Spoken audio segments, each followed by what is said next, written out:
Hello, everyone. Welcome. Great to have you here.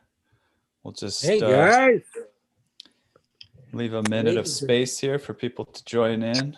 Ladies and gentlemen. Ladies wow, and gentlemen. Look at all these. Oh, good to see you all. It's like all the new friendly faces I know now over the past many months that we've been doing this. Hi Nancy. Ron Engel. Donna Bird, good to see you. Linda Kay, how's it going? Hey Lewis. Larry Hey Lobel. Cyrus. Raymond in there from South Africa. It's always good to have our multi-continental representation here. Okay. Great. Mr. Chamberlain. All right. Donna Bird. Hi Donna. I'm going to... Carl Lieberman, the sage of Venice Beach, ladies and gentlemen. Pooja, I'm going to make you a co-host, so if anybody else enters the waiting room while I'm talking, you can let them in. Okay, great. So I'll give a quick introduction, and then we'll dive right in today. Just to remind you, this is Piano Tech Radio Hour. It's being brought to you by Piano Technicians Masterclasses, an online educational resource that offers you cutting-edge instruction from piano industry masters without leaving your home. You can find out more at www.pianotechniciansmasterclass.com, and I'll actually put a link in the chat there, so you can click on that link and visit the site, because from the main site there, you can click to our upcoming convention and you can join us. Right now, we're actually still running some early bird prices. You may have missed out on our early bird prices, but we still have a reduced rate right now for people who want to join early. So go ahead and take advantage of that right now. We have an excellent lineup of instructors, including our guest today, who I'll introduce in a minute. David Anderson's going to be there. We actually have a couple of European instructors, a handful of European instructors this time around, which is new for us, and we're expanding our global set of the instructors that are joining us. So that's very, very exciting. So join us for that. And now I'll introduce our guest for today, and we'll get right to it. So our guest for today is David Clavens. He earned his degree as a master piano builder in January 1980 in Stuttgart, Germany, after having founded his first piano company in 1976 in Bonn, Germany. While initially specializing in the rebuilding of older pianos, in the course of his work, he has deeply studied the factors that determine the acoustic characteristics of a piano and developed what I would call an avant-garde brand of his own style of a piano. So we'll talk about Clavens pianos today. We'll talk about his history, and I'm sure you guys will have tons of questions about this fascinating instrument. It's actually really great to have you on the call, David. One of the technicians on my team came across one of your pianos in the past couple of months and in New York City, and was trying to figure out how to fix a sustain pedal, right? And so I think it's great to have you here. Now know you as a connection, we can actually give you a call and say, hey, how do I address this? So sure. It's good to have you here. Did you have anything you wanted to say up front to introduce yourself or to say hello? Or I would like to say hello to everybody, that I'm very pleased to participate in such a fantastic intercontinental conference discussion, so to say. And I appreciate each and every question, each and every comment. Even if you don't like my pianos, it's not a problem. So I'm just happy to be here and looking forward to the discussion, and feel free to ask anything you'd like and which of particular interest to you. Other than that, I guess that most of you know what I'm doing, building peculiar pianos, so to say, that look very different and sound pretty different from everything you typically know. But I guess that in the field of our peers, more or less everybody knows my pianos in the meantime. So I won't waste too much time to go into details, not for now. But should you have questions about any detail, then please feel free. Excuse me, David, but Ethan, do we have a picture? of David's piano of like Yeah. Yeah, let me see if you're on your website here. This is not a bad place. Yeah, okay. I'll bring up your website real quick so people can get a feel for it. And so right now this is the model 450i. So as you can see, the sort of signature, one of the main signature characteristics of David's pianos, although he has some smaller pianos now, is that he creates very, very tall pianos that you tend to have to climb a staircase to play. And I'm just scrolling through images here to show you, a piano placed in a home, and just the sort of general concept of the Klam's piano. Here's a picture of his Unicorda piano, which is actually a recent development, which is not tall, but it implements some of his design features and such. So that's a little bit of an overview, and you can look up more of what he does. Yeah, well. Essentially, you could also say that I'm engaged in both extreme ends of the piano. One is the softest sounding, smallest, or quite one of the smallest pianos and softest sounding piano. And the other is the opposite, the maximum sound power vertical concert grand. The M450i, the I stands for integrated, because the idea is that this piano needs to be, or should be ideally, integrated in the building, like the church organ. That's the idea. Because it's too heavy to carry around, so the organs also, nobody wonders why you would install an organ in the building. So I thought by myself, when the piano gets too heavy, you also install the piano in the building. And the entire, maybe I do a small reasoning for the big piano. For the 450, my general take is that I think it's much more favorable for the audience to have a piano beaming directly into the public instead of against the floor and against the lid. And also the question, once you want to go big, like the 450 has 4 meters, close to 4 meters long, is the longest bass string. And if you want to do that at the grand piano, you would have, as you of course know, the longer the grand piano gets, the deeper the action slips inside. So if you would like this kind of scaling on a horizontal piano, you would have extremely long keys, which would make it very hard to play. At least virtuous playing would be close to impossible. If I build vertical, I can take essentially the same keyboard and action at any model, 3 meters, 4 meters, 5 meters. It's always the same action. It's just slipping upwards, so to say, when the piano gets bigger. And so the basic idea is to expand the soundboard to have much longer strings and thus thinner strings, which give a much more clear bass tone in particular, but also the overall dynamics of the piano are increased significantly. So that's the main idea, so to say, the ultimate concert piano. I myself, I like to compare it to the Formula One in pianos. So I deem every fine existing grand piano as fine limousines. But the Formula One, which is a piano that's strictly built by functional principles, function first, form follows function, so to say. In this case, in my view, it needs to be built vertical and needs to be big.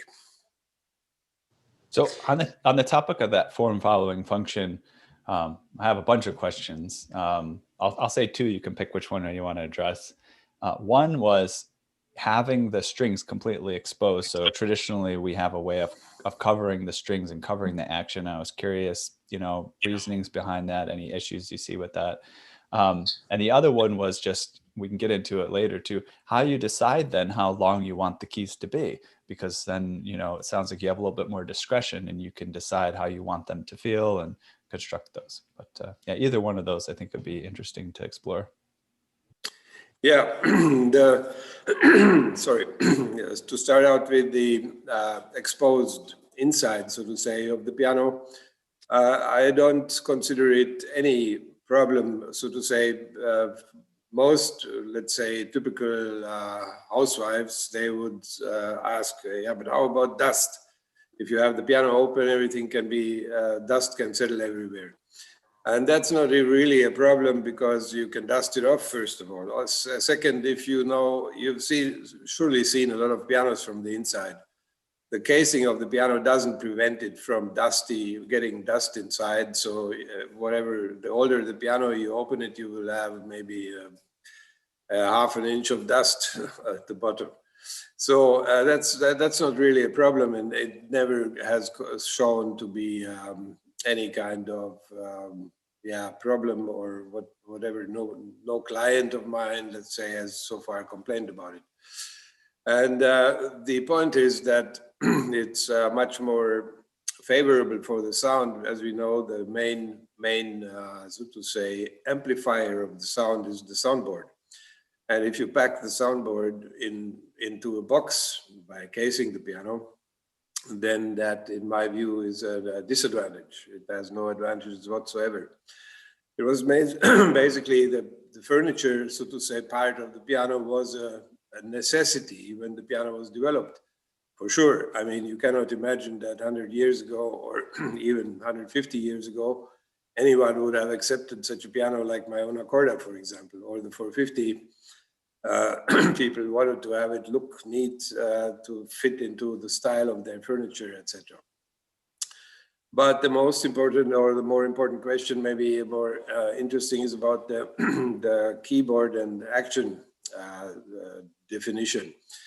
And I basically have compared, or in the course of my work, I compared a lot of pianos, grand pianos, all kinds of touch, let's say, characteristics. And I came to understand that you should not have a key that's longer than absolutely necessary for the sake of a fast action. I mean, we know that the upright piano action tends to be somewhat slower anyway than the grand piano action, though it must not be, because if you adjust the action by specific parameters, it can, no pianist can ever outplay my piano actions, or haven't ever. I don't know, maybe someone comes along at some point, so to say, by means of speed.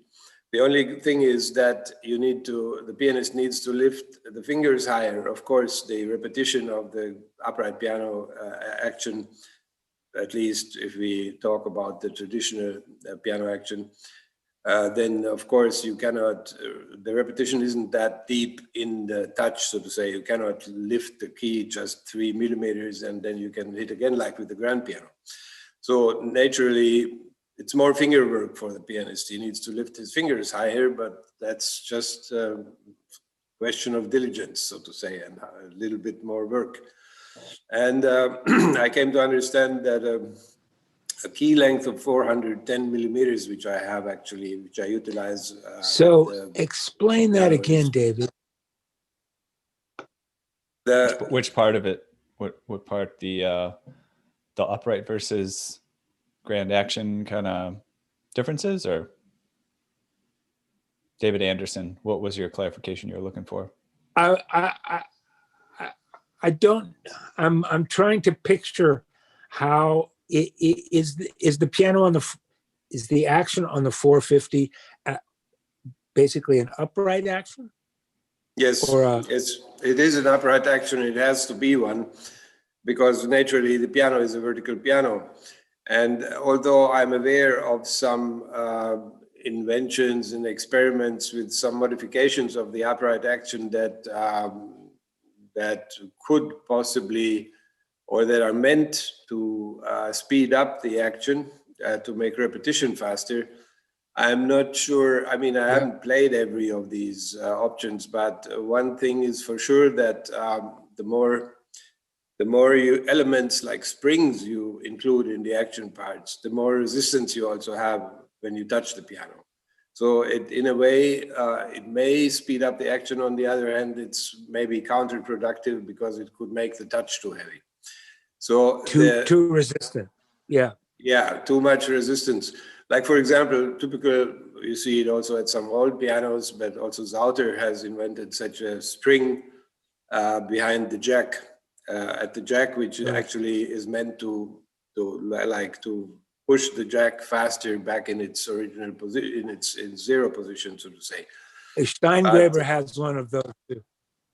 Yeah, Steingräber also has their system, but I found that it's very much depending on the adjustment of the action, how fast the action is, and the upright action. We're talking it now the upright only. It's in particular, what is one crucial element is to adjust the catching of the hammer as much as possible towards the strings, as close as possible to the strings, because that serves for repetition significantly. The more the hammer falls backwards, the more, of course, you have to let the key off to hit the tone again, so to say, to have a fast repetition. And if the catching happens too far away from the strings, let's say like more than half or even half is too much, then definitely the repetition becomes too slow. If the action is adjusted the way that you have the catching like 10 millimeters in front of the strings, then it's no pianist can outplay that by means of speed. I mean, nobody gets a problem by means of most virtual playing, so to say. That's one thing that is surely, let's say, a pianist who is used to perform on grand pianos. He always needs some time to adjust to the action when they get to the 450. But every pianist so far has accomplished it, and most pianists cherish the sound quality and the sound dimension that the 450 offers, much higher than the little disadvantage of having an upright action instead of a grand action. So to say, you can't have it all. I'm fascinated. Some compromise somewhere you have to make. So I'm fascinated to hear some of the comments that the players make in terms of the tone and the oral, the sonic bubble that piano creates. Yeah, the most pianists are totally surprised because before you experience the 450 live, it's hard to imagine the sound dimension, so to say. If you listen to the recordings that I have put out on the internet, or that also some others have put out, visitors who have recorded this and that, then essentially you hear the difference in sound characteristics. So, for example, you hear that the bass, in particular the lower bass, has much more clarity of tone, but you cannot, for example, if you listen to whatever audio system and you have a max peak for the music you listen to, and you compare any traditional piano recording and then you compare the 450, if the max peak it's maxed out evenly, then of course you cannot really hear the difference in that the dynamics create, the difference in sound dynamics and sound power. But and that's what's surprises pianists most, is the power of sound altogether, and then also the carrying tone. The tone is, of course, because of the large soundboard and the long strings, the sound is more carrying, and the appreciation actually of the rather warm tone, regardless how hard you hit it. That's also one regular remark of pianists, one regular compliment, so to say. And of course, as we know, sound is in part, it's a matter of taste. Of course, if you have listened all your life to your favorite piano and you love that sound, you will always have sort of a little problem to switch to something else and appreciate that the same way. But what I have experienced, not only with the M450, but also with the una corda pianos, typically, the longer the pianist plays, the more excited he gets. And in the end, you have to pull them away from the piano, otherwise they wouldn't leave. So, I mean, it's I'm surprised myself actually how positive the perception of the una corda in particular worked out. I was expecting, as I'm a notorious optimist, I was expecting positive resonance, but not that overwhelmingly positive like I experienced, and what I'm totally, of course, happy and grateful for such feedback.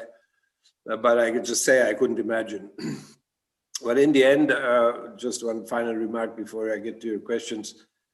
In the end, not in the end, but in the meantime, so to say, after having experienced the feedback from pianists and listeners to both the small pianos, the una corda, as well as the M450, is what people appreciate most is actually the difference in sound. The fact that, in particular, composers react very positively. They love the fact that they have a new sound they can work with, that they say they're inspired to write different music, etc., etc.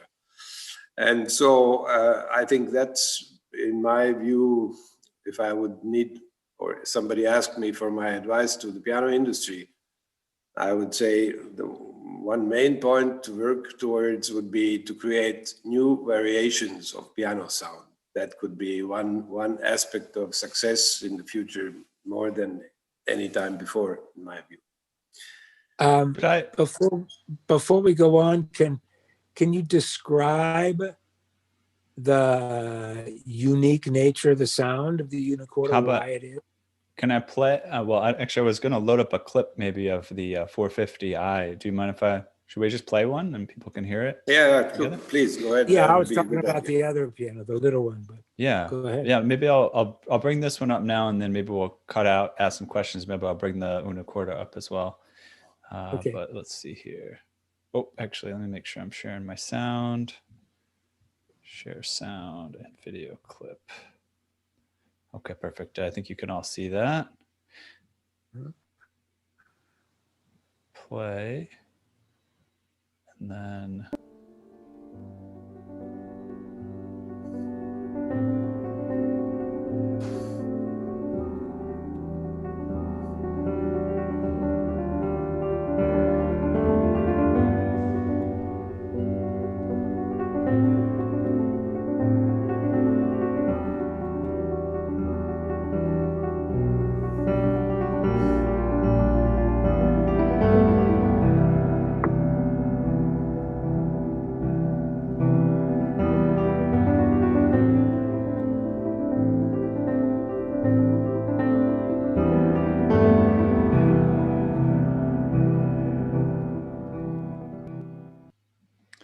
I'd love to listen to that more.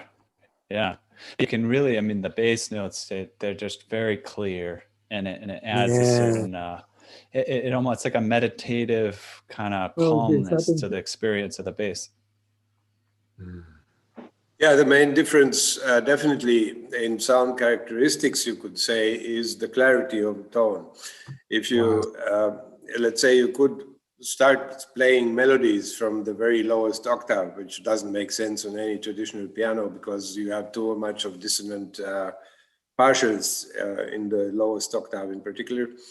And because of the long strings, I can scale them accordingly thin. So the thickest string in the 450 is only 2 millimeters in diameter total. So that's also the reason why I can use why I do use double strings from the onset, from the lowest A. We have double strings in the piano, which also is a unique feature of the M450, which you naturally cannot do with any other piano because the strings are too thick.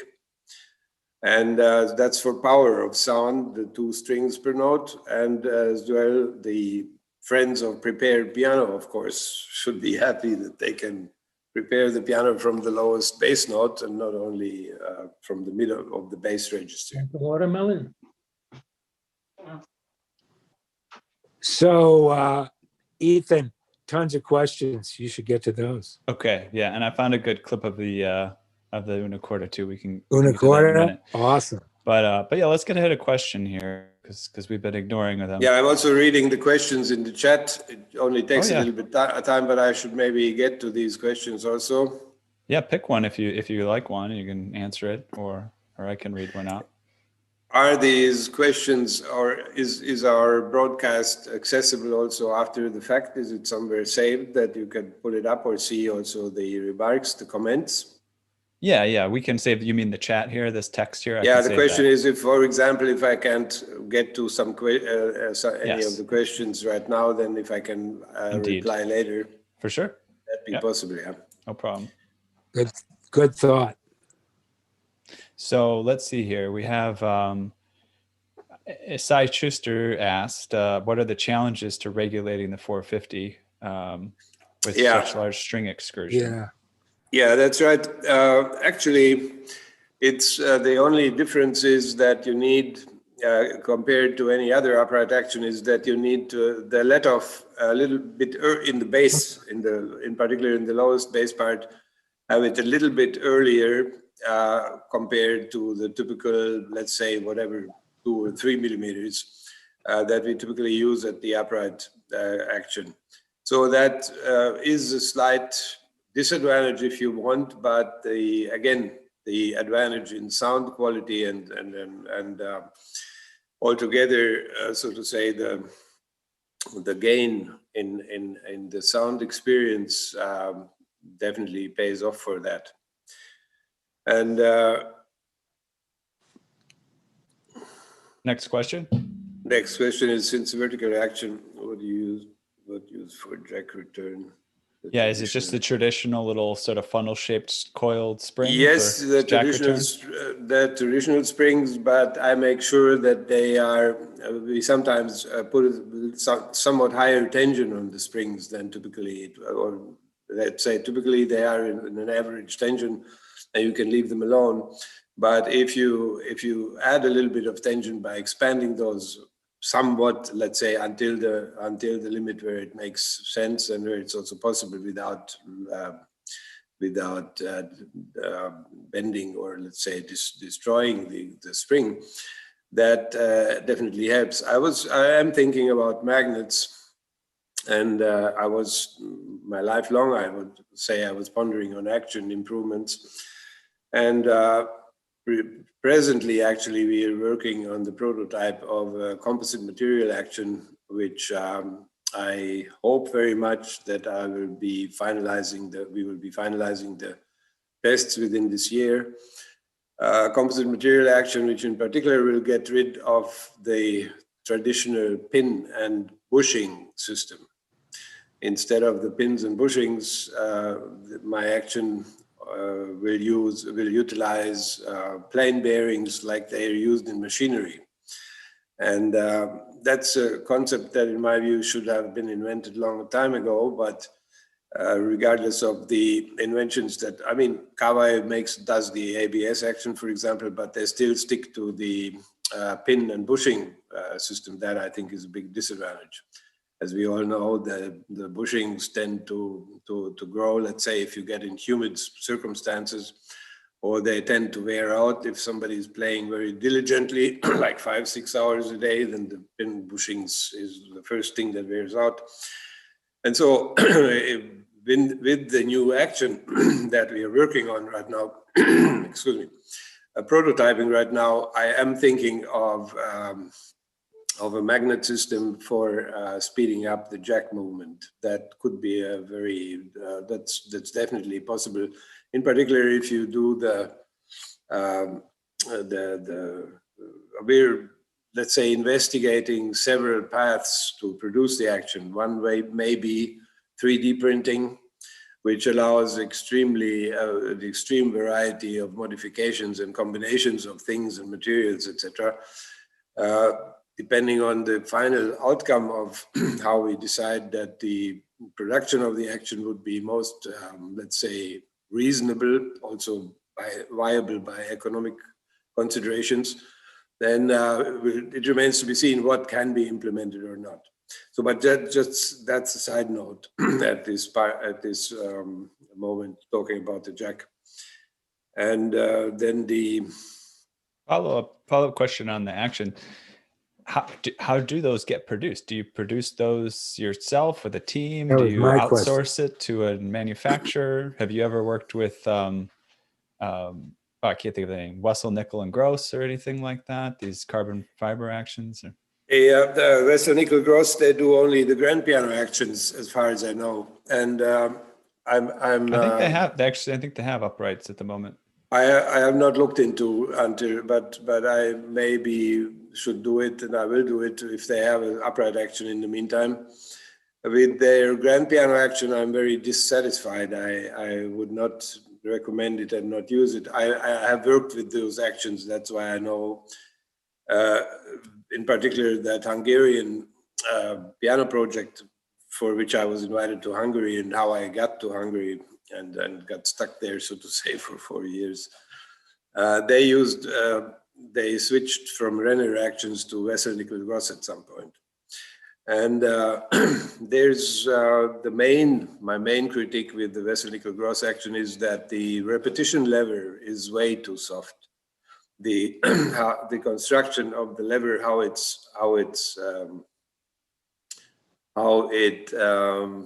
is arranged, so to say, from the lower level lever, and then they have like an angled part which leads to the repetition lever, and that gives in so much that you lose, I would say, even 30 to 40% of energy if you hit it hard. As long as you hit it soft, it's okay, it's not a problem. And then I have heard from peers that there also occur over time, they would occur some problems with the pins, but I cannot say anything about that. Just the idea, I think, is good. They're moving in the right direction, but the solution is not as consequent as it could be, in my view. And I think that given the materials we have at hand today, in particular also better solutions for the pins, the piano action basically can be built to such a perfection that simply nothing is to improve at that action, so to say. At the same time, making it durable for, let's say, 20, 30 years against wearing out, except the hammerhead. Hammerhead, in my view, must remain the traditional felt, hard-pressed felt, because of the voicing necessity, which always will be necessary with any instrument. And artificial material, however the sound would be, most likely it would be a bit strange anyway. But if you imagine any kind of synthetic material for the hammerheads, I doubt that it would ever be possible to voice it like typically you can do it, or have to do it with the traditional hammer felt. But in my action concept, the hammer would be the only traditional part. Everything else would be totally, absolutely improved to the utmost, so to say, durability and quality and functional quality of the action. And did I miss it? Did you say that you currently outsource the production of the action to like a... Your question was about... No. We built the actions completely on our own. We order parts from Renner. Most of the action parts, the core parts, we order from Renner.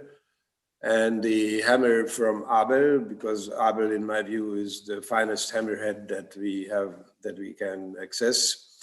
And I'm working with Abel since 30 years, since the onset, since Mr. Abel founded his company. I was using his hammerheads and also, sorry, I have to drink a little bit of water. No problem. I was utilizing the Abel company also for renewing hammer felt on all pianos, where it would often is a problem if you have a piano that has, for example, a relatively light hammerhead, and that's also important for the tonal characteristics of the old piano.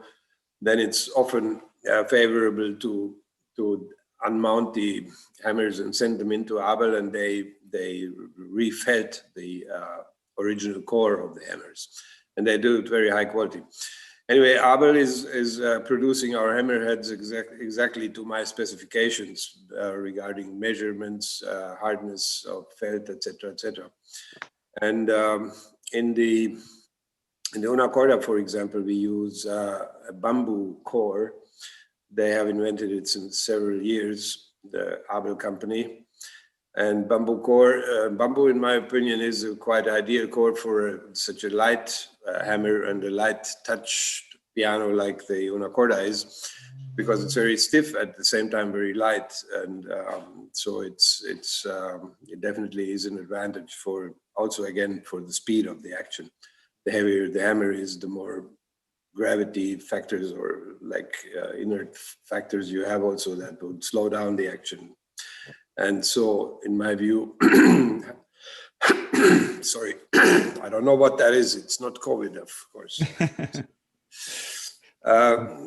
In my view, the Abel hammer is definitely the best render for the core parts, and we order the center rail and all the single parts, and we manufacture the dampers ourselves, because the traditional damper, which is made for regular pianos, does not fit the concept of the Una Corda, and also not the 450. In particular, the bass dampers for the 450, they are significantly bigger, longer than the typical upright action would have. So these we produce ourselves, so to say. And then we we drill the action, the center rail, we mount all the parts, we adjust all the parts, so to say. The entire assembly of the action is we do ourselves. And that's also one reason, or let's say the works included when you adjust totally fresh parts that you get from the manufacturer. I think I don't tell anything new. You have the most, let's say, the significant part of the time goes for just correcting angles to make sure that every part sits in its position and 90 degree, etc. And sometimes you can't even get to that 100%. And that's one of the reasons why I was long time ago starting to think about the perfect action, so to say, where everything sits 100% in angle and 100%, let's say, functionally adjusted, so that nothing remains unsolved, no problem. I'm going to, I'll actually take a break. You can get a little break from talking for the moment too. I'll put a little sample of the Una Corda for a minute. And then for the people that are watching on Facebook and YouTube, unfortunately, we'll sign off early like we usually do. But if you do want to join us, there's a link in the chat where you can check in with the rest of us. So, but let me share the Una Corda so we can hear what that sounds like for a moment.